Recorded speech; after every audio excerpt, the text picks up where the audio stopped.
morning, all of you. Last class, we already discussed about share capital. Share capital ఎక్కడ ఉపయోగిస్తారని చెప్పాము ఎక్కడ company అంటే సోల్ ట్రేడింగ్ లో షేర్ క్యాపిటల్ అనే మాట వాడరు అలాగే పార్ట్నర్షిప్ లో కూడా వాడరు కన్సైన్మెంట్ లో వాడలేదు అక్కడ అలాగే నాన్ ట్రేడింగ్ కన్సర్న్ లో వాడలేదు జాయింట్ వెంచర్స్ లో వాడలేదు అంటే ఎక్కడ వాడే ఇప్పుడు కంపెనీలో మాత్రమే వాడారు అంటే ఇప్పుడు మనం తెలుసుకోవాల్సింది దేని గురించి అంటే టాపిక్ వచ్చేసి ఏంటి topic share capital accounting for share capital అప్పుడు అకౌంటింగ్ ఫర్ షేర్ క్యాపిటల్ లో ఈ షేర్ పక్కన పెడితే ముందు క్యాపిటల్ ఏ క్యాపిటల్ అంటే కంపెనీ వారి క్యాపిటల్ అంటే కంపెనీకి మూలధనం ఎలా సమకూర్చుకుంటారు అనే దాని మీద ఈ టాపిక్ ఉంది మనకి అంటే కంపెనీలో మూలధనం ఎలా సేకరిస్తారంటే షేర్స్ ఇష్యూ చేసి మూలధనాన్ని సమకూర్చుకుంటారు అంటే ఇప్పుడు మనం తినేమంటే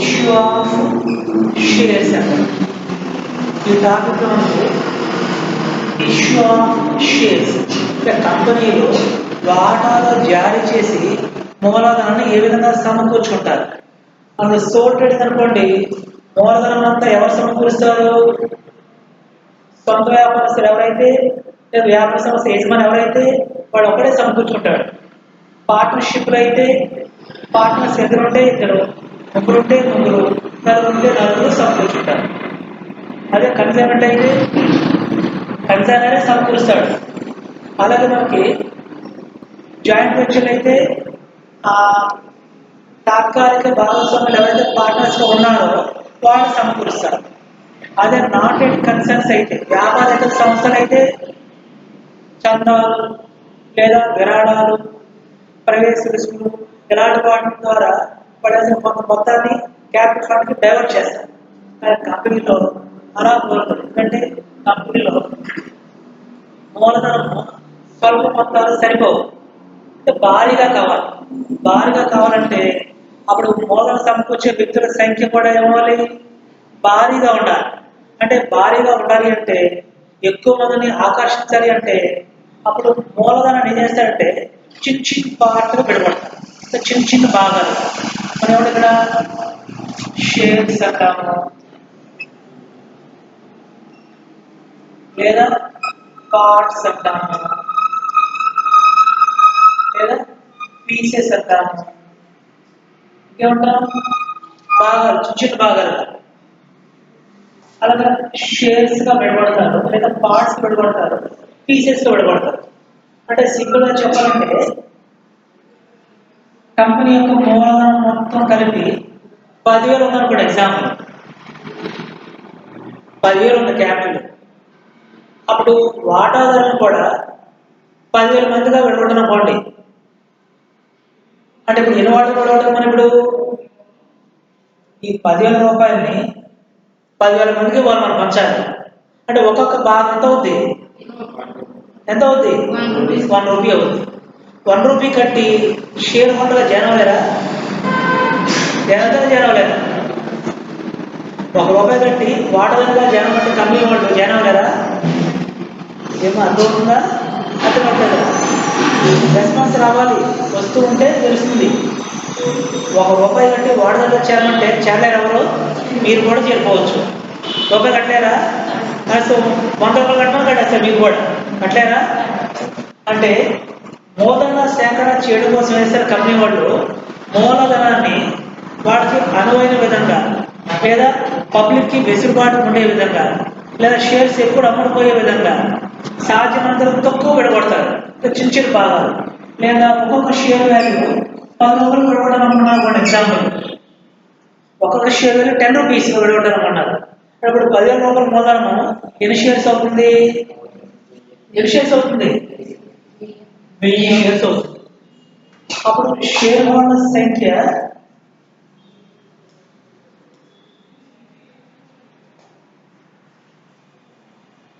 1000, ఒక్కొక్క వాటాలు వచ్చేసి 10 రూపీస్ అవుతుంది. అని ఇప్పుడు ఈ మూలధనాన్ని ఎలా విడగొడతారంటే షేర్లు అంటే భాగాలుగా లేదా ముక్కలు విడగొట్టి పబ్లిక్కి అమ్ముతారు. పబ్లిక్కి అమ్మాలి అంటే అప్పుడు వాటాలు ఏ రకం వాటాలు జారీ చేశారో, ఎన్ని వాటాలు ఉన్నాయో, ఒక్కొక్క వాటా విలువెంతో అనేది పబ్లిక్కి తెలియచేయడం కోసం ఒక పత్రాన్ని రిలీజ్ చేస్తారు కంపెనీ. ఆ పత్రాన్ని ఏమంటారంటే పరిచయ పత్రం అని పిలుస్తారు. వాటాలు అమ్మడానికి ముందుగా పబ్లిక్కి ఒక నోటీస్ ఇష్యూ చేస్తుంది, ఒక పత్రాన్ని విడుదల చేస్తారు. ఇప్పుడు గవర్నమెంట్ నుంచి మనకి జీవోలు, సర్కులర్, అస్మాలు ఏదో వస్తూనే ఉంటాయి, లేదా ప్రైవేట్ కంపెనీస్ కానీ గవర్నమెంట్స్ కానీ నోటిఫికేషన్ వస్తూనే ఉంటాయి. మనం ఆ నోటిఫికేషన్ చూసి ఫాలో అవుతుంటాం. ఇప్పుడు మనకి జాబ్స్ నోటిఫికేషన్ ఇస్తేనే మనం అప్లై చేయాలా, లేదా నోటిఫికేషన్ ఇవ్వగానే అప్లై చేస్తాం? మనం అప్లై చేసి నోటిఫికేషన్ ఇస్తే అప్పుడు ఆ పోస్ట్ మనకి ఎగ్జిక్యూటివ్ ఉందా లేదా చూసుకొని అప్లై చేస్తాం. అలాగే కంపెనీలు కూడా పలానా కంపెనీ ఉంది, ఆ కంపెనీ పేరు ఇది, కంపెనీ ప్రోడక్ట్ ఎలా ఉంటుంది, ఉత్పత్తి రకమైన వస్తువు చేస్తుంది, వాడి మూలధనం ఎంత ఉంది, ఇన్ని వాటాలు ఉన్నాయి, అనవాడు ఒక్కొక్క వాటా విలువెంత, వాడు పలానా తేదీలోపు వాటాలుగా చేరాలనుకున్న వాడు ఎవరైనా సరే ఒక్కొక్క వాటాగాను 10 రూపాయల చొప్పున కట్టమని చెప్పేసి ముందు పత్రాన్ని విడుదల చేస్తారు కంపెనీ యాజమాన్యం వారు. అంటే జనరల్ అయితే కంపెనీలో యాజమాన్యం ఏ పనులు చేయరు. జనరల్గా ఎవరు చేస్తారు? కంపెనీస్లో ఎవరు చేస్తారు? బోర్డ్ ఆఫ్ డైరెక్టర్సే చేస్తారు. అన్నీ కూడా వాళ్ళ ద్వారా ఏంటంటే పరిచయ పత్రాన్ని విడుదల చేస్తారు. వాడు పేపర్లోనో లేదా ఇంటర్నెట్లోనో ఎక్కడ మనం చూసుకుని నోటిఫికేషన్ చూసేటప్పుడు వాడు కంపెనీ మన వాటర్గా వాడగలుగుతా మీరు చేరాలనుకుంటే అప్పుడు వాడు టర్మ్స్ అండ్ కండిషన్స్ అన్నీ ఒకసారి చదువుకొని అప్పుడు ఇది 2 వాటాలు, 3 వాటాలు, 10 వాటాలు మీ ఫైనాన్షియల్ స్టేటస్ ఎంతైతే ఉందో దానికి అనుగుణంగా మీరు ఎంతైతే పెట్టుబడి పెట్టగలరో దానికి అనుగుణంగా చేస్తే అన్న వాటాలు మనం కొనుగోలు చేస్తాం. ఇచ్చేటప్పుడు కంపెనీకి ఏమవుతుందంటే మూలధనం సమకూరుతుంది. ఆ సమకూరిన మూలధనం బట్టి కంపెనీ యొక్క లావాదేవీలు నడుస్తూ ఉంటాయి. ప్రస్తుతం ఈ టాపిక్లో మనకి ఇష్యూ ఆఫ్ షేర్స్ అనేసి అంటే కంపెనీలు వాటాలు జారీ చేసి మూలధనాన్ని ఏ విధంగా సమకూర్చుకుంటారో తెలుసుకుంటూనే ఆ వాటాలు జారీ చేసినప్పుడు ఒక అకౌంటెంట్గా మనకు దానికి సంబంధించిన ట్రాన్సాక్షన్స్ లావాదేవీలు ఎలా రికార్డ్ చేయాలో తెలుసుకుంటాం. ఇక్కడ ఏది ఇష్యూ ఆఫ్ షేర్స్లో అంటే వాటాలు జారీ చేస్తారు. ఎవరు జారీ చేస్తారు? ఇక్కడ కంపెనీ వాళ్ళు. ఎవరు కొనుక్కోవాలి? పబ్లిక్ కొనాలి. ఆ కొనేవాడిని ఏమంటారు? వాటాదారులు అంటారు. వాటాలు కొనుక్కునే వాడిని వాటాదారులు అని పిలుస్తాం. ఎవరైతే కంపెనీలో వాటాలు కొనుగోలు చేస్తూ ఉన్నారో వాళ్ళే ఆ కంపెనీకి వాటాదారులు అవుతారు. ఆ వాటాదారులు చేస్తారు, ఆ నోటిఫికేషన్ పరిచయపత్రం చూడగానే ఎన్ని వాటాలు కావాలో దరఖాస్తు చేసుకుంటారు కంపెనీకి. నాకు 10 వాటాలు కావాలి, 5 వాటాలు కావాలి, లేదా 50 వాటాలు కావాలని ఫార్మాట్ ఉంటుంది. ఆ ఫార్మాట్లో వాడి పేరు, వాడి చిరునామా, వాడి మెయిల్ ఐడి, ఫోన్ నెంబర్లు, ఎన్ని వాటాలు కావాలి, ఒక్కొక్క వాటర్ అంతా, లేదా సిగ్నేచర్, పోస్టల్ అడ్రస్, డీటెయిల్స్ అన్ని రాసిస్తారు పత్రం మీద. దాని ఏమన్నా మనం అప్లికేషన్ పెట్టుకోవడం ఉంటాం, దరఖాస్తు పెట్టుకోవడం ఉంటాం. అదే మీరు పేపర్లో పరిచయ పత్రం చూసారు. చూసిన తర్వాత ఎన్ని వాటాలు కావాలో కంపెనీకి దరఖాస్తు పెట్టుకోలేదు. అప్పుడు కంపెనీ వాళ్ళు వాటాలు ఇస్తారా ఎవరా? ఫర్ ఎగ్జాంపుల్ జాబ్స్ నోటిఫికేషన్ పడింది, మీరు పేపర్లో చూసారు కానీ మీరు దరఖాస్తు పెట్టలేదు, ఉద్యోగం ఇస్తారా? ఇవ్వరా? ఇవ్వరా? ఇవ్వరు. ఎందుకంటే మీరు దరఖాస్తు పెట్టుకోవాలి. ముందు దరఖాస్తు పెట్టుకున్న తర్వాత ఆ దరఖాస్తులో మీరు ఇచ్చిన పర్టికులర్స్ అన్ని వెరిఫై చేసిన తర్వాత మీరు ఎలిజిబిలిటీ ఉంటే ఇప్పుడు వేస్తాడు. ఆ ప్రొసీజర్ ప్రకారం ముందు రిటన్ ఎగ్జామ్కి ఏది ఆడిట్ పంపిస్తాడు. ఆ ఏ రోజు రిటన్ ఎగ్జామ్ పెట్టాడు ఆ సెంటర్ మనం రిటన్ ఎగ్జామ్ రాయాలి. రాసిన తర్వాత అప్పుడు క్వాలిఫై అవ్వాలి. క్వాలిఫై వల్ల మెరిట్ లిస్ట్ ఉంటే మెరిట్ లిస్ట్ వల్ల ఓసీకి శాతం, లేదా ఎస్సీ కింద, బీసీ కింద, ఎస్టీ కింద, మైనార్టీ కింద అని రూల్ ఆఫ్ రిజర్వేషన్స్ ఉంటాయి. దాని ప్రకారం మీరు అర్హులైతే ఇంటర్వ్యూ పిలుస్తాడు. ఇంటర్వ్యూ పిలిచిన తర్వాత ఏం చేస్తాడు? కూర్చోబెట్టి కాఫీలు ఇచ్చి టిఫిన్ ఇచ్చి పంపించేస్తాడా? ఏం చేస్తారు? ఇంటర్వ్యూ పిలిచి క్వశ్చన్స్ అడుగుతారు. ఆ మౌఖిక పరీక్షలు అంటారు, దాన్ని వారు ఇంటర్వ్యూస్ అంటారు. ముఖాముఖిగా ఇంటర్వ్యూ ఫేషియల్ మనం వాడు అడిగిన సమాధానంలో వాడు మిగతా వాడు కంటే మనం బెటర్గా చెప్పగలిగితే, స్కోర్ ఎక్కువ చేస్తే అప్పుడు జాబ్ వస్తుంది. సేమ్ ప్యాటర్న్ మనకి కంపెనీలు కూడా ఏంటంటే పరిచయ పత్రం ద్వారా వాటాలు విడుదల చేసిన తర్వాత మనం దరఖాస్తు పెట్టుకోవాలి కంపెనీకి. దరఖాస్తు పెట్టిన తర్వాత అప్పుడు టోటల్ ఎన్ని షేర్స్ పెట్టి ఎంతమంది దరఖాస్తు చేశారు, ఎన్ని వాటాల కోసం దరఖాస్తు చేశారు, అవన్నీ కూడా పరిశీలించి అప్పుడు మీకు వాటాలు ఎన్ని ఇస్తారో, ఎందుకు ఇవ్వట్లేదో రీజన్స్ చెప్పరు, ఎన్ని ఇస్తారో అప్పుడు మీకు తిరిగి అలాట్మెంట్ లెటర్ పంపిస్తారు. అప్పుడు షేర్స్ అలాట్ అవుతాయి, అప్పుడు మనం డబ్బులు కడతాం. అది జనరల్ జరిగే ప్రాసెస్ అది. అయితే దీనిలో భాగంగా మనకి ఈ షేర్స్ ఇష్యూ చేసేదేమో కంపెనీ వాళ్ళు, కొనుగోలు చేసేదేమో పబ్లిక్. ఈ కొనే వాళ్ళు ఏమని పిలుస్తారు? ఎవరు పిలుస్తారు? షేర్ హోల్డర్స్ అని పిలుస్తారు. అయితే ఈ షేర్ హోల్డర్స్ కి కంపెనీలో జారీ చేసే వాటాలు జనరల్ మనకి 3 రకాలు ఉంటాయి. ఏ కంపెనీ అయినా సరే ఇన్ జనరల్ మనకి జారీ చేసే వాటాలు 3 రకాలు ఉంటాయి. అందులో ఒకటి వచ్చేసి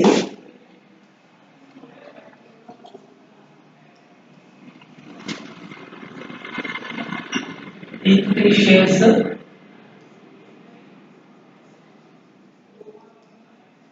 ప్రిఫరెన్స్ షేర్స్,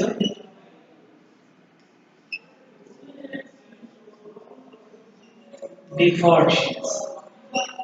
3 రకాలు. ఒకటి ఈక్విటీ షేర్స్, రెండవది ప్రిఫరెన్స్ షేర్స్, మూడవది డిఫాల్ట్ షేర్స్. ఈక్విటీ వాటాలు చివరిలో చెప్పుకుందాం. రెండవది ప్రిఫరెన్స్ షేర్స్.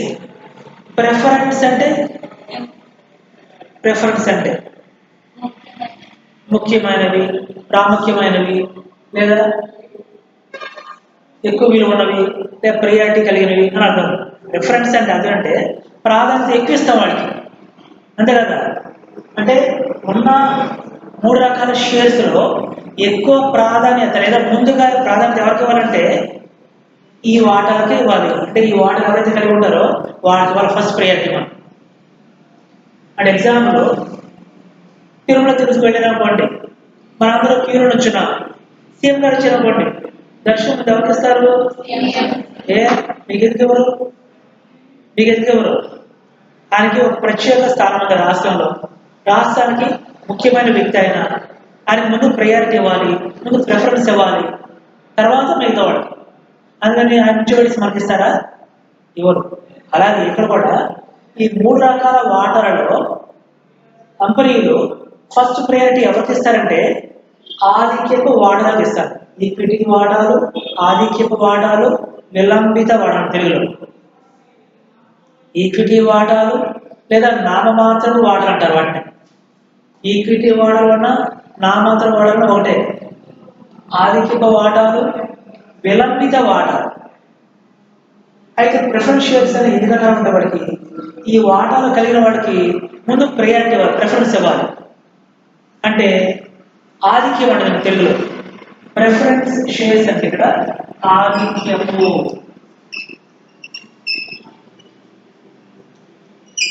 ఆధిక్యపు వాటా అంటే ఈ 2 రకాల వాటాదారులకు లేని హక్కులు వీళ్ళకి ప్రాథమికంగా లేదా ముఖ్యంగా 2 హక్కులు ఎక్కువ ఉంటాయి వీళ్ళకి. మిగతా హక్కులు ఉంటే వీళ్ళకి హక్కులు ఉంటే వీళ్ళిద్దరితో పోలిస్తే ఈ ఆధిక్యపు వాటాదారులకి ఒక 2 హక్కులు ఎక్కువ ఉంటాయి. అందులో ఒకటి ఫస్ట్ వీళ్ళకి లాభాలు వస్తే కనుక ముందు ఏ రకమైన వాటాలకు ఇవ్వాలంటే ఈ ప్రిఫరెన్స్ షేర్ వాట్స్కి ముందు ఇచ్చేటప్పుడు. కంపెనీకి లాభాలు వస్తే ముందుగా తీసుకున్న హక్కు ఎవరికి ఉందంటే వీడికే ఉంది. వీడికే లేదు. అంటే వీళ్ళిద్దరికంటే ఒక హక్కు ఎక్కువ ఉంటుంది వీడికి. ఆధిక్యం అంటే ఆధిక్యం లీడింగ్ అంటాం కదా. ఆధిక్యం మెజారిటీ లేదా లీడింగ్ ఆధిక్యం అంటాం కదా. ఎగ్జాంపుల్ ఒక వ్యక్తికి 10 ఓట్లు వచ్చాయి, ఇంకో వ్యక్తికి 15 ఓట్లు వచ్చాయి. అంటే ఈ మొదటి వ్యక్తి కంటే రెండో వ్యక్తికి ఎన్ని ఓట్ల ఆధిక్యం వచ్చింది? 5 ఓట్లు ఆధిక్యం వచ్చింది. 5 ఓట్లు ఆధిక్యం ఉన్నారంటారు కదా, లీడింగ్ లో ఉన్నారు. అలాగే వీళ్ళిద్దరికంటే వీళ్ళకి 2 హక్కులు ఎక్కువ ఉంటాయి. ఒకటేంటి? లాభాలు వస్తే ముందుగా తీసుకున్న హక్కు ఎవరికి ఉంది? వీళ్ళకే ఉంది. తర్వాత కంపెనీ అనుకోని పరిస్థితుల్లో ఎప్పుడైనా మూసివేయదలిస్తే రద్దు చేయదలిస్తే అప్పుడు కంపెనీ మూసేస్తే అప్పుడు కంపెనీలో ఉన్న ఆస్తులు అమ్మేసి అప్పుడు వాళ్ళు తీసేస్తుంటారు. అలాగా తీర్చేటప్పుడు కూడా ముందుగా డబ్బులు ఎవరికి ఇవ్వాలంటే వీళ్ళకి ఇవ్వాలి. వీళ్ళకి ఇచ్చిన తర్వాతే మిగతా అప్పు తీర్చుకోవాలి. వీళ్ళకి ఇవ్వకుండా మిగతా అప్పు తీస్తే బాధ ఎక్కడ అంటే ఇప్పుడు వీళ్ళిద్దరికి లేని హక్కులు వీళ్ళకి అదనంగా 2 హక్కులు ఉంటాయి. ఒకటేంటి, లాభాలు వస్తే ముందుగా తీసుకున్న హక్కు. రెండవది కంపెనీ రద్దయితే ఒకవేళ కంపెనీ మూసివేస్తే కంపెనీ అమ్మేస్తే ఆ వచ్చే డబ్బుల్లో ముందుగా డబ్బు తీసుకున్న హక్కు ఎవరికి ఉందంటే వీళ్ళకే ఉంది. అంచేత వీటిని ప్రిఫరెన్స్ షేర్స్ అన్నాం. ఈ రకపు వాటాలని ప్రిఫరెన్స్ షేర్స్ అన్నాం. ఆధిక్యపు వాటాలు అని పిలుస్తాం. ఆధిక్యపు అంటే 2 హక్కులు ఆధిక్యంగా ఉంటాయి అంటే ఎక్కువ ఉంటాయి వాడికి. తర్వాత డిఫాల్ట్ షేర్స్, విలంబిత వాటా. ఈ విలంబిత వాటాలకి ప్రస్తుతం మనకి అంటే 1956 ఏంటది? 1956 ఏంటది? Indian companies act. Indian companies act 1956 ప్రకారం ఏ కంపెనీ కూడా, ముఖ్యంగా పబ్లిక్ లిమిటెడ్ కంపెనీలు విలంబిత వాటాలు జారీ చేయకూడదు. అంటే బిఫోర్ 1956 అయితే పబ్లిక్ లిమిటెడ్ కంపెనీ అయినా ప్రైవేట్ లిమిటెడ్ కంపెనీ అయినా సరే 3 రకాల వాటాలు జారీ చేసుకోవచ్చు. అంటే 3 రకాల వాటాలు జారీ చేయడం అంటే పబ్లిక్కి ఈ వాటాలు కొనుక్కోమని చెప్పడం. వాడు కొనుక్కుంటే కంపెనీకి ఏమొస్తుంది? మూలన వస్తుంది, మూలన సమకూరుతుంది. అదేంటి? మూలన సేకరణలో భాగంగా వాటాలు జారీ చేస్తాము. ఆ వాటాలు కొనుక్కోవడం వేస్తారు, మూలన నిమిత్తం డబ్బులు కడతారు కంపెనీకి. ఆ విధంగా మూలన సమకూరుతుంది. ఆ డబ్బులతోనే కంపెనీ నడుస్తుంది. అప్పుడు ఏమవుతుంది? యజమానులు ఒకరిద్దరు అవ్వరు, 100 మంది, 1000 మంది, లక్షలు కూడా ఉంటారు. అంటే ఎక్కువ మంది ఉంటారు వాటాదారులు. వాళ్ళందరూ యజమానులే కంపెనీకి. మన సౌదీలో ఒకడే భాగస్వాములకు 2 3 అలా ఉండరు. ఇక్కడ ఏం చేస్తారు? 100ల మీద, 1000 మీద, అవసరమైతే ఇంకా పెద్ద కంపెనీ అయితే లక్షలు కూడా ఉండొచ్చు షేర్ హోల్డర్స్. అంచేత ఏమవుతుందంటే ఈ డిఫాల్ట్ షేర్స్ 1956 ముందు ఈ 3 రకాల వాటాలు కూడా ఏ కంపెనీ అయినా జారీ చేసుకోవచ్చు. ఏ కంపెనీ అయినా అంటే మనకు తెలిసి ఏ కంపెనీలు ఉన్నాయి? 2, పబ్లిక్ లిమిటెడ్, ప్రైవేట్ లిమిటెడ్. మీకు differences between private limited and public limited ఎక్కడ ఇంటర్మీడియట్లో వస్తుంది. అక్కడ డిగ్రీ ఫస్ట్ ఇయర్ బిఎంలో కూడా వస్తున్నట్టుంది ఆల్రెడీ. అక్కడ కూడా రావచ్చు మీకు. విలంబిత వాటాలు పబ్లిక్ లిమిటెడ్ కంపెనీలు జారీ చేయకూడదు, ప్రైవేట్ లిమిటెడ్ జారీ చేసుకోవచ్చు. ఇప్పుడు అది ఆఫ్టర్ 1956. మనకి బిఫోర్ 1956 పబ్లిక్ లిమిటెడ్ కంపెనీలు జారీ చేయొచ్చు, అలాగే ప్రైవేట్ లిమిటెడ్ కూడా జారీ చేయొచ్చు. కానీ ఎప్పుడైతే ఇండియాలో కంపెనీల చట్టం వచ్చిన తేదీ దగ్గర నుండి పబ్లిక్ లిమిటెడ్ కంపెనీలు మాత్రం ఈ డిఫాల్ట్ షేర్స్, విలంబిత వాటాలు జారీ చేయకూడదు అంటే అటువంటి నిషేధించారు, బ్యాన్ చేశారు. వాటిని బ్యాన్ చేయడం అంటే అవి జారీ చేయమన్నా చేయొద్దనా? చేయకూడదనే. ఎగ్జాంపుల్కి హెవీ ట్రాన్స్ఫర్స్ ఉంటాయి, ఎలక్ట్రిక్ ట్రాన్స్ఫర్స్, అక్కడ ప్రొహిబిటెడ్ ఏరియా రాస్తుంటారు. అదేంటి? ఇది నిషేధించబడిన స్థలము అంటే మిగతా ఎవరెక్కడికి ఈ ప్లేస్కి వెళ్ళకూడదు అని చెప్పడమే. అని ప్రొహిబిటెడ్ ఏరియా అంటే మనం వెళ్ళొచ్చు, చేసి ఉంటాయి సరదాగా, అక్కడే ఉంటారు. ఇక్కడ వస్తారా? హై వోల్టేజ్ సర్క్యూట్ అవుతూ ఉంటాయి, అలాంటి మనం ముట్టుకోకూడదు, ప్రమాదం అవి ఎవరితో. అందుకోసం వెళ్ళకూడదు చెప్పేసి పెడతారు. అంటే జంతువులు కానీ మనుషులు కానీ ఆ ప్లేస్కి వెళ్ళకూడదని, అంటే ఆ ఏరియాకి వెళ్ళకూడదని చెప్పడం. అలాగే ఈ డిఫాల్ట్ షేర్స్ని నిషేధించారు. ఎప్పుడు? కంపెనీ చట్టం వచ్చిన తర్వాత. అంతకుముందు చట్టం లేదు కాబట్టి ఎవరైనా జారీ చేసుకోవచ్చు. కానీ ఈ చట్టం వచ్చిన తర్వాత పబ్లిక్ లిమిటెడ్ కంపెనీలు విలంబిత వాటాలు జారీ చేయకూడదు. అంటే పబ్లిక్ లిమిటెడ్ కంపెనీ జారీ చేయకూడదు అన్నారంటే అదేంటి? ప్రైవేట్ కంపెనీ జారీ చేయొచ్చు అని అంతే అర్థం. పబ్లిక్ లిమిటెడ్ కంపెనీ జారీ చేయొద్దన్నారంటే ప్రైవేట్ లిమిటెడ్ జారీ చేయొచ్చు. అంటే ఎగ్జాంపుల్, బియ్యం కలిసి వచ్చారు, బయట నిలబడి నేను కమిటీ సార్ అడిగారు, నేనేమన్నాను? బేకబిల్లు మాత్రమే రండి అన్నాను. అంటే అదేంటి? నేను ఎప్పుడు చెప్పానా నేను బేకర్లో మాత్రం లోపల ఉన్నాను అంటే అర్థం ఏంటి? అంటే అర్థం ఏంటి? బీఏపీలో రావద్దని చెప్పడమే అంతేనా? అంతే కదా అర్థం. అని ఇక్కడ ఈ వాటాలు పబ్లిక్ లిమిటెడ్ కంపెనీలు జారీ చేయకూడదు అన్నారంటే ప్రైవేట్ కంపెనీలు జారీ చేసుకోవచ్చు. ఇక మూడవది లాస్ట్ నాకు ఈక్విటీ షేర్స్. ఇప్పుడు కంపెనీ నిజమైన యజమానులు వీలే. ఏ కంపెనీకైనా సరే నిజమైన యజమానులు ఎవరంటే ఈక్విటీ షేర్ హోల్డర్సే. ఆర్థిక వాటాలు కాదు, వీళ్ళు షేర్ హోల్డర్సే. ఈ వాటాలు కలిగిన వాళ్ళు షేర్ హోల్డర్స్ అంటాం, ఈ వాటాలు కలిగిన వాళ్ళు షేర్ హోల్డర్స్ అంటాం, ఈ వాటాలు కలిగిన వాళ్ళు కూడా షేర్ హోల్డర్స్ అంటాం. అయితే వీళ్ళిద్దరూ కూడా కంపెనీకి యజమాని కాదు. కంపెనీకి యజమానులు ఎవరు? ఈక్విటీ షేర్ హోల్డర్స్ మాత్రమే. అందువల్ల ఈ రెండు వాటాదారుల మధ్య లేదా ఈ రెండు రకాల వాటాల మధ్య చిన్న గీత ఉందన్నమాట, చిన్న డిఫరెన్స్. మెయిన్ డిఫరెన్స్ అదే, చిన్న డిఫరెన్స్ కూడా అదే. మెయిన్ డిఫరెన్స్ అంటే equity share holders, equity share holder is the owner of the company. Owner అంటే యజమాని అర్థం. Equity share holder is the owner of the company. Equity వాటాలు ఎవరైతే కలిగి ఉంటారో, ఆ వాటాలు ఎవరైతే కొనుక్కున్నారో వాడు ఈక్విటీ వాటాదారులు అవుతారు. ఆ ఈక్విటీ వాటాదారుల కంపెనీకి ఏమవుతారు? నిజమైన యజమానులు వాళ్ళే. Preference share holder is the creditor of the company. Creditor అంటే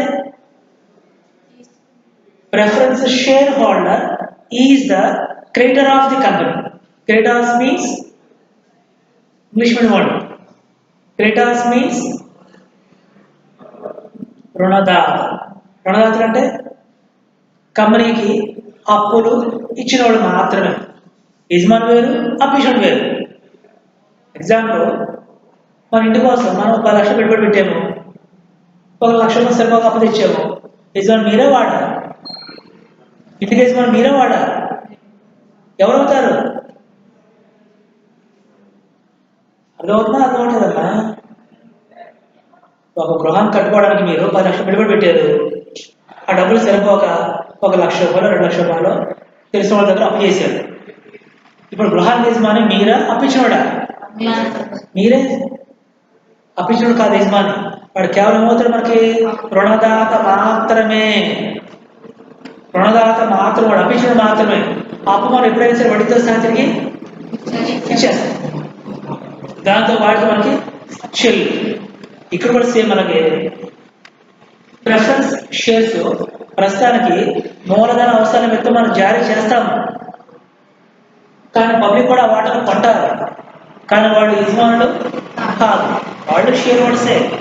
అయినంత మాత్రం వాళ్ళు యజమానులు మాత్రం కాలేదు. ఎప్పటికీ కూడా వీళ్ళు ఏమవుతారు? రుణదాతలు మాత్రమే. అంటే ఈ డబ్బులు మనం ఎప్పుడైతే తిరిగి ఇచ్చేయచ్చు. అది ఎప్పుడు ఇస్తామో, ఎలా ఇస్తామో అది అందులో ఆర్థిక ఇవ్వడంలో రకాలు ఉంటాయి. మనకి ఆర్థిక ఇవ్వడంలో రకాలు ఉంటాయి. మళ్ళా ఎలాగా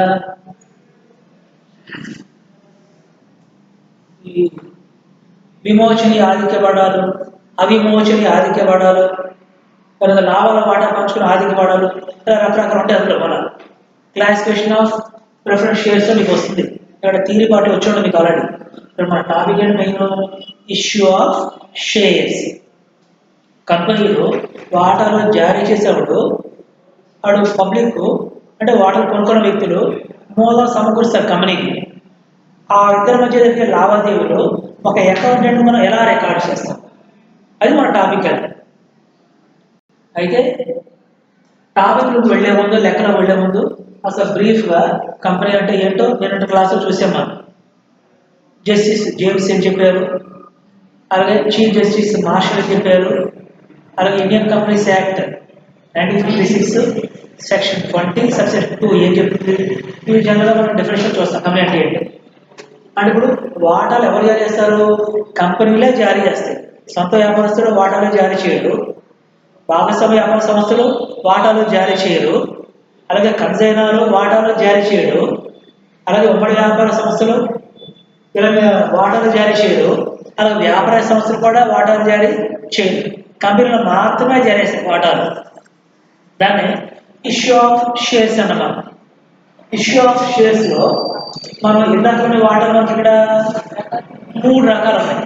ఆ 3 రకాలు ఈక్విటీ వాటాలు, ఆధిక్యపు వాటాలు, విలంబిత వాటాలు. అంటే జనరల్గా వాటాలు ఎన్ని రకాలు అంటే మనం 3 అని చెప్పాలి.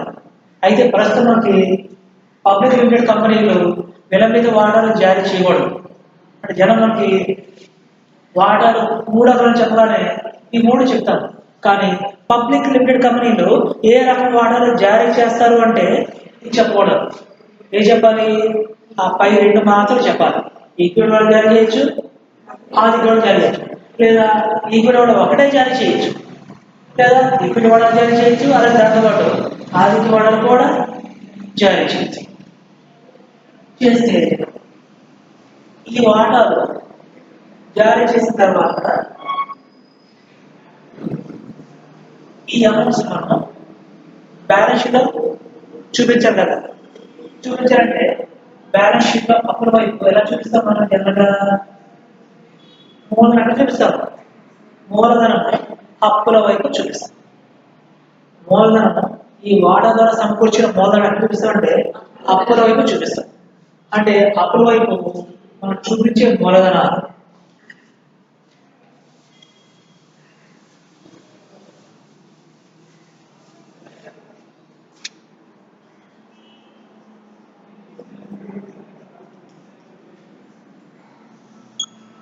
ఈ అప్పుల వైపు చూపించే మూలధనాలు మనకు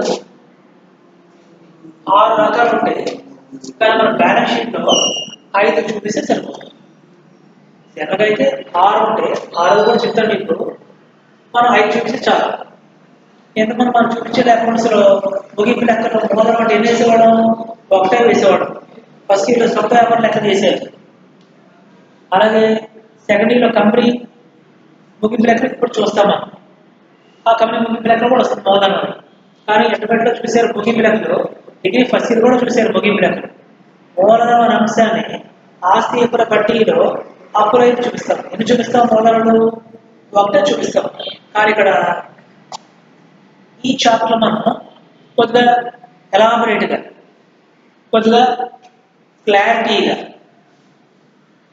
ఈ వాడదాలకి అర్థమయ్యే విధంగా చూపించాలంటే మనం ఏం చేస్తామంటే బ్యాలెన్స్ షీట్ వైపు 5 రకాలుగా చూపిస్తున్నాడు. ఆ చూపించే వాటిలో ఫస్ట్ ఏంటంటే ఆథరైజ్డ్ క్యాపిటల్. అంటే తెలుగులో అధీకృత మూలధనము. రెండవది నోట్ చేసుకోవాలి, తర్వాత ఏం అర్థం కావు. ఎప్పుడు రన్నింగ్ నోట్స్ రాసుకోవాలి. కొత్త నోట్స్ పెట్టారన్నా లేదు, ఇంకా కొత్త నోట్స్ చూసుకోండి. ఎందుకంటే ఇక్కడ ప్రతిసారి చెప్పకూడదు. ఆథరైజ్డ్ క్యాపిటల్ మన షేర్ క్యాపిటల్ వాటాలు జారీ చేసి సమకూర్చుకున్న తర్వాత ఒక అకౌంటెంట్ మన బ్యాలెన్స్ షీట్లో మూలధనాన్ని వివరంగా, విపులంగా, క్లారిటీగా మనం చూపించాలంటే మనం చూపించే రకాలు 5 చూపిస్తాం బ్యాలెన్స్ షీట్. 5లో ఫస్ట్ ఏంటంటే ఆథరైజ్డ్ క్యాపిటల్. AUTHORISED. ఆథరైజ్డ్ క్యాపిటల్లో అధీకృత మూలధనము అంట తెలుగులో. రెండవది ఇష్యూడ్ క్యాపిటల్.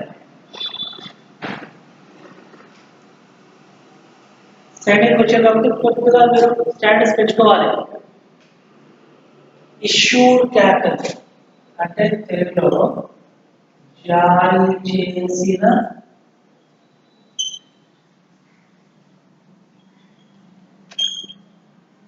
మూలధనము అంటారు.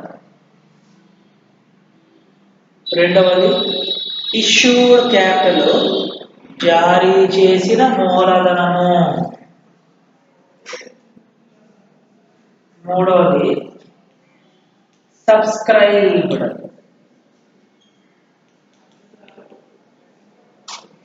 Subscribed capital.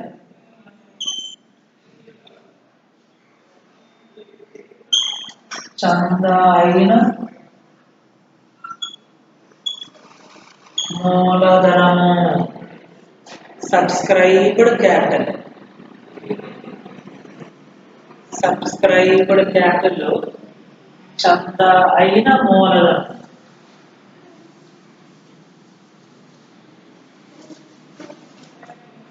Subscribed capital. నాలుగవది called up capital. Called up capital.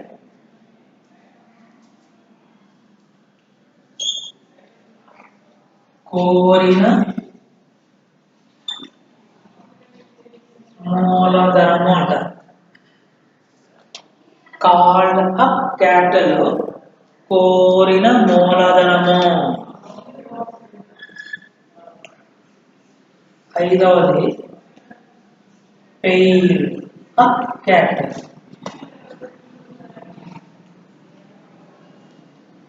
Paid up capital తెలుగులో చెల్లించిన మూలధనము. చెల్లించిన మూలధనం. Paid up capital. ఎన్ని వచ్చాయి? మనం ఎన్ని అనుకున్నాం అసలు వరుసగా?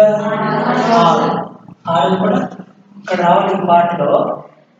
కింద చెప్తాను, మనకు అవసరం లేదు కాబట్టి కింద చెప్తాను. Uncalled capital. యాక్చువల్గా అయితే కాల్డ్ అప్ క్యాపిటల్ కింద రావాలి. ఇది అన్కాల్డ్ క్యాపిటల్ మనం బ్యాలెన్స్ షీట్ అయితే ఎన్ని చూపించాల్సిన అవసరం లేదు, అందుకోసం చివరి రాస్తారు. మనం పైన ఉన్న 5 చూపించుకోవాలి balance sheet. Uncalled capital. Called up capital ఏమన్నా మనం కోరిన మూలధనం. అన్కాల్డ్ క్యాపిటల్ అంటే కోరని మూలధనం. సింపుల్.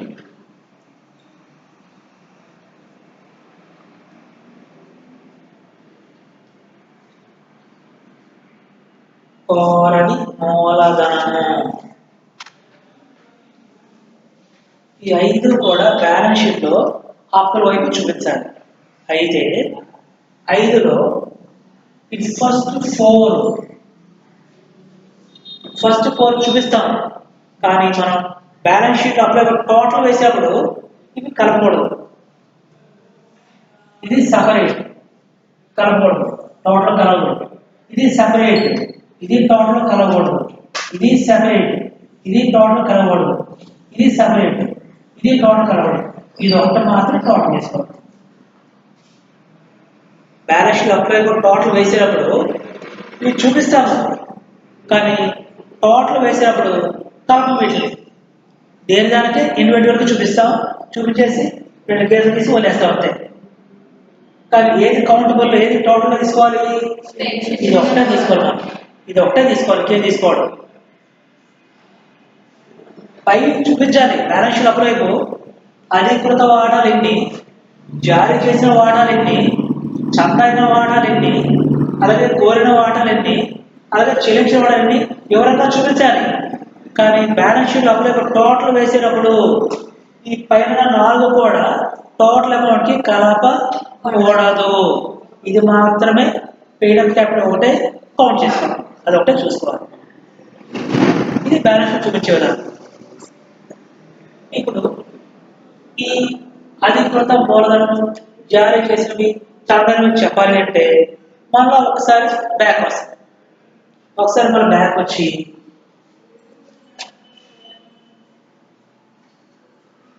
వాటాలు మూలధనము వాటాల విలువ ఒకసారి చూసుకుంటాం. వాటా 2 రకాలు అనుకున్నాం, 3 రకాలు. ఈక్విటీ వాటాలు, ఆధిక్యత వాటాలు, విలంబిత వాటాలు. ఈ విలంబిత వాటాలు 1956 తర్వాత పబ్లిక్ లిమిటెడ్ వాటాలు జారీ చేయొచ్చా, జారీ చేయకూడదు? జారీ చేయకూడదు. కానీ ప్రైవేట్ లిమిటెడ్ మాత్రం జారీ చేస్తే జారీ చేసుకోవచ్చు. అది ఎందుకు జారీ చేయకూడదు ఒకసారి మనం చూస్తే విలంబిత వాటాల్లో జారీ చేసినప్పుడు ఆ వాటాలు జారీ చేస్తారు కదా కొనాలి అనుకోండి. ఎగ్జాంపుల్, మనం జనరల్గా మూలధన రూపంలో పెట్టుబడి ఎందుకు పెడతాం మనం కంపెనీకి? లాభాల కోసం. ఎందుకంటే మనం కూడా షేర్ హోల్డర్ కాబట్టి, మనం కూడా యజమాని కాబట్టి కంపెనీకి సంబంధించిన లాభాల్లో మన మూలధనకి సరిపడా దామాషాలో ఒక 10%, 5%, 8%, 12%, 15% ఎంతో కొంత లాభాల వాటా వస్తుందని ఏ పెట్టుబడిదారుడైనా సరే పెట్టుబడి ఎందుకు పెడతాడు? లాభాల కోసం, అంతే కదా. అయితే ఈ విలంబిత వాటాలు కొన్న వారికి లాభాల వాటాలు ఇవ్వాల్సిన అవసరం లేదు అసలు. అప్పుడు ఆ వాటాలు ఎవరైనా కొంటారా? కొంటే ప్రయోజనం ఉంటుందా? ఉండదు. కాబట్టి మనం కొనొచ్చా? కొంటే ఉపయోగం ఉందా మనకి ఏమన్నా? అంచేత పబ్లిక్ లిమిటెడ్ కంపెనీ అంటే మనకి ఒక రకంగా ప్రభుత్వంతో లేదా ప్రభుత్వం యొక్క ఆధీనంలో నడిచే కంపెనీలు అవి ఈ విలంబిత వాటాలు జారీ చేసినప్పుడు పబ్లిక్కి అప్పుడు ఏమవుతుంది? ఒక రకంగా పబ్లిక్ని మోసం చేయడం అవుతుంది, అంతే కదా. మీ డబ్బులన్నీ తీసుకొచ్చి మా కంపెనీలో పబ్లిక్ లిమిటెడ్లో పెట్టుబడి పెట్టండి, కానీ మీకు లాభం వాటా ఏమేమో అని చెప్పారనుకోండి, అప్పుడు ఎవరైనా కొంటారా? కొనకుండా ఏమి చెప్పకుండా అనుకోండి, మనం ఆ వాటలు కొనాలనుకోండి, లాభాల వాటా ఇవ్వరు. ఇవ్వకపోతే మనం ఏం చేసినట్టు? మోసం చేసినట్టే. అలా పబ్లిక్ లిమిటెడ్ కంపెనీలు, ప్రభుత్వ సంస్థలు, ప్రభుత్వ కంపెనీలు పబ్లిక్ని మోసం చేయొచ్చా? చేయకూడదు. కాబట్టి అలాంటి వాటాలు పబ్లిక్ లిమిటెడ్ పబ్లిక్ లిమిటెడ్ కంపెనీలు జారీ చేయకూడదని చెప్పేసి నిషేధించారు. అయితే ప్రైవేట్ లిమిటెడ్లో జారీ చేసుకోవచ్చు. అయితే వాళ్ళు వేసారు జనరల్గా అలాంటి వాటాలు జారీ చేస్తే పబ్లిక్ ఎవరు వాళ్ళు ఎక్కువ అంటే సార్ బెనామీ పేర్లు పెట్టేసి వాళ్ళ భార్య పేరు కొన్ని వాటాలు, వాళ్ళ అబ్బాయి పేర కొన్ని వాటాలు, లేదా వాళ్ళ అమ్మాయి పేర కొన్ని వాటాలు, లేదా అల్లుడి పేర, బంధువుల పేర, ఇలా కొన్ని వాటాలు చూపిస్తారు. చూపిస్తే ఏమవుతుంది? అక్కడ వాటాలు జారీ చేసినట్టు అవుతుంది, మూలధనం సమకూర్చినట్టు అవుతుంది, కానీ ఎవరికి లాభాలు వాడే అవసరం లేదు. అందుకోసం వాడు జారీ చేసుకోవచ్చు. ఎగ్జాంపుల్, మనకి ప్రముఖ కంపెనీ ఇండియాలో ఉదాహరణకి రిలయన్స్ కంపెనీ ఉందనుకోండి, వాడికి మూలధన కొరత ఉంటుందా? ఉండదు. అయినా సరే వాడు కూడా వాటాలు జారీ చేసి మూలధనం సమకూరుస్తారు, మూలధనం సమకూర్చుకుంటారు. అయితే అలాంటి కంపెనీ ప్రైవేట్ కంపెనీలు విలంబిత వాటాలు జారీ చేస్తే జారీ చేసుకోవచ్చు, కంపెనీ ఆపట్లేదు. కానీ వాడు కూడా జారీ చేయరు, వాడు కూడా ఈక్విటీ వాటాలు, తర్వాత ఆధిక్య వాటాలు అవే జారిస్తారు. ఎందుకంటే ఆ కంపెనీ ఆ స్థాయికి చేరిందంటే పబ్లిక్ ఆ కంపెనీ యొక్క ప్రోడక్ట్స్ నమ్మడం కానీ, కంపెనీ మేనేజ్మెంట్ మీద నమ్మకం కానీ, లేదా ఆ బ్రాండ్స్ మీద కానీ, లేదా దాని గుడ్ విల్ మీద కానీ పబ్లిక్కి కొంత గుర్తింపు ఉంది. కాబట్టి పబ్లిక్లో వాళ్ళు ఆ స్థాయికి ఎదగలిగారు, వ్యాపారం ఆ స్థాయికి తీసుకెళ్ళగలిగారు. అలా తీసుకెళ్ళగలిగారంటే విలంబిత వాటాలు చేసి పట్టిన మోసం చేసినప్పండి గుడ్ విల్ ఉంటుందా? నిలబడదు. అందుకోసం వాళ్ళు గుడ్ విల్ కాపాడుకోవాలి. కాబట్టి అలాంటి వాటాలు జారీ చేయడానికి సాహసిస్తారు కరెక్ట్ జనరల్. అంచేది మనకి మూలధనం వేస్తారంటే మూలధనం దాని ఎగ్జాంపుల్ ఎంత అనుకున్నాం మనం? 10,000 అనుకున్నాము. 10,000 అనుకుంటే ఈ 10,000ని ఒక్కొక్క వాటా 10 రూపాయలు చూద్దాం, చిన్న భాగం, ఒక భాగం 10 రూపాయలు. అప్పుడు 10,000 వాటాలు 10,000 రూపాయలు మూలధనం ఎన్ని భాగాలు అవుతుంది? 1000 భాగాలు అవుతుంది. ఆ భాగాలు ఏమంటాం మనం? వాటాలు అంటాం. అంటే 1000 వాటాలు అవి, ఒక పీస్ 1000 పీసులు మొత్తం. అంటే ఒక్కొక్క పీస్ ఎంత అవుతుంది విలువ? 10 రూపీస్ అవుతుంది. మూలధనం వేస్తారంటే చిన్న భాగాల్లో విడగొడతారు. అలా విడగొట్టి అమ్మితే ఏమవుతుందంటే ఈజీ అవుతుంది. ఎగ్జాంపుల్, ఒక బట్టల వ్యాపారస్తులు వచ్చేసి ఒక మూటంతా అమ్ముతాను అనుకోండి, ఇద్దరు అమ్ముతాను తీసుకొని అనుకోండి, వీళ్ళిద్దరు తీసుకొచ్చి ఈ మూటంతా మీరు తీసుకోవాలనుకోండి, కొంటారా? మాకెంత మేము తీసుకుంటారు. అలా కాకుండా ఒక్కొక్కరు ఒకటే తీసుకున్నట్టే తీసుకుంటా తీసుకోరా? అప్పుడు ఎక్కువ అమ్ముడుపోతే అప్పుడు పోకూడదు. ఇద్దరికి అమ్ముతారంటే ముగ్గురికి అమ్ముతారంటే అమ్మడిపోదు. కానీ ఒక్కొక్కరికి ఒకటే ఇస్తారంటే ఒకటే తీసుకోమంటే ఎక్కువ అమ్మడిపోదు. అప్పుడు సరిగ్గా అమ్మడిపోతున్నాం. అలాగే వాటర్ మోడల్స్ అంటే ఎంత తక్కువ విలువ తీసుకొస్తే పబ్లిక్ అంత ఈజీగా కొంటారు. అందుకోసం అంటే కంపెనీ రూల్స్ అండ్ రెగ్యులేషన్ ప్రకారం ఇప్పుడు సంస్థ మొత్తం ఏమైతే రాస్తున్నారో ఒక్కొక్క వాటిలో ఎంతైతే ఉండొచ్చని రాస్తున్నారో దాని ప్రకారం విడబడతారు. విడబడితే ఉదాహరణకు 10 రూపాయలు అనుకుంటే మూలధనము మొత్తం 1000 భాగాలు 1000 ముక్కలు 1000 వాడలు విడబడాలనుకుంటే ఒక్కొక్క భాగం ఎంత వచ్చింది 10 రూపాయలు వచ్చింది. అని ఇప్పుడు ఈ ఒక్కొక్క వాడలు ఎంత అయింది ఇప్పుడు మన దగ్గర 10 రూపీస్. మూలధనం ఎంత 10,000 రూపాయలు. వాటర్లు వచ్చాయి 1000 వాటర్లు వచ్చాయి. ఒక్కొక్క వాటర్ ఎంత అయింది 10 రూపాయలు. మళ్ళా ఈ 10 రూపాయలని ఒకేసారి కట్టని అడగరు. 2 దఫాలు కాదు 3 దఫాలు కాదు 4 దఫాలు కానీ అడుగుతారు. అని ఇప్పుడు ఈ 10 రూపాయల వాటాను ఒకసారి 3 రూపాయలు, ఒకసారి 4 రూపాయలు, ఒకసారి 2 రూపాయలు, ఒకసారి 1 రూపాయి కట్టమనుకోండి. ఫస్ట్ మీరు వాటర్ కోసం దరఖాస్తు పెడితే ఫస్ట్ దరఖాస్తు పెట్టే టైంలో 3 రూపాయలు కట్టండి. తర్వాత వాటర్ ఎలాంటి అయిన తర్వాత మీ పేరు మీద ఒక 4 రూపాయలు కట్టండి. తర్వాత కొంత గ్యాప్ అయిన తర్వాత 2 రూపాయలు కట్టండి ఒక్కొక్క వాటర్. తర్వాత కొంత గ్యాప్ ఇచ్చి వల్ల ఒక్కొక్క వాటర్ మీద 1 రూపాయి కట్టండి. ఈ గ్యాప్ అనేది నెల కావచ్చు, 2 నెలలు కావచ్చు, 6 నెలలు కావచ్చు, సంవత్సరం కావచ్చు. అది కంపెనీ మూలధన అవసరాల నిమిత్తం ఎంతెంత కావాల్సి ఉందో దాన్ని బట్టి ఈ పీరియడ్ సెట్ చేసుకుని మూలధనం వసూలు చేస్తారన్నమాట. మనం అంతా ఒకేసారి కట్టగలం. ఒకసారి 3 రూపాయలు, ఒకసారి 4 రూపాయలు, ఒకసారి 2 రూపాయలు, ఒకసారి 1 రూపాయలు. మాకు అంటే ఇది 10 రూపాయలు కట్టేసాం. 10 రూపాయలు కట్టేసాం మనం. ఇలాగా వీటిని ఏమంటారంటే ఈ దఫాల్ని కాల్స్ అంటారు. పీలుపులు అంటారు. ఒక్కొక్క వాటర్ కనుక 10 రూపాయలు. ఆ 10 రూపాయలని దఫాలుగా చెల్లించాల్సి వస్తే ఆ దఫాలు ఏమంటారంటే కాల్స్. కాల్స్ కంటే డబ్బులు వస్తుంటారు. ఫస్ట్ కాల్ 3 రూపాయలు, రెండో కాల్ రెండోసారి 4 రూపాయలు, మూడోసారి 2 రూపాయలు, తర్వాత లాస్ట్ కట్టేస్తే 10 రూపాయలు కట్టండి.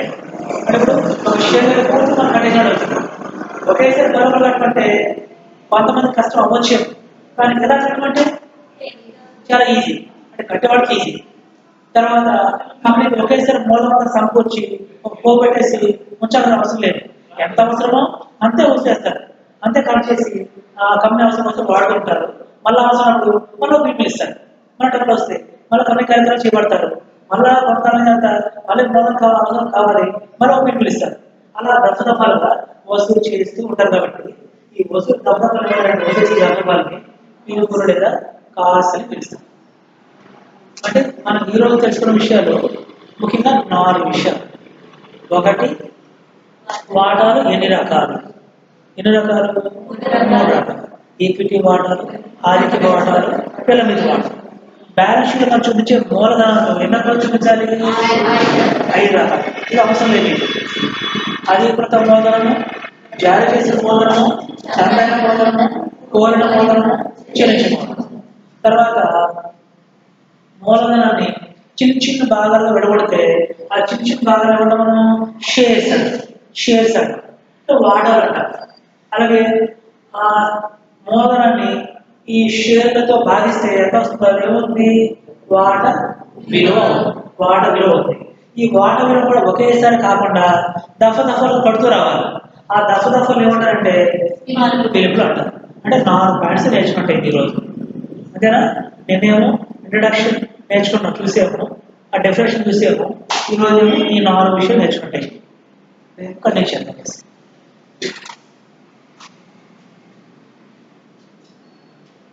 తెలుగు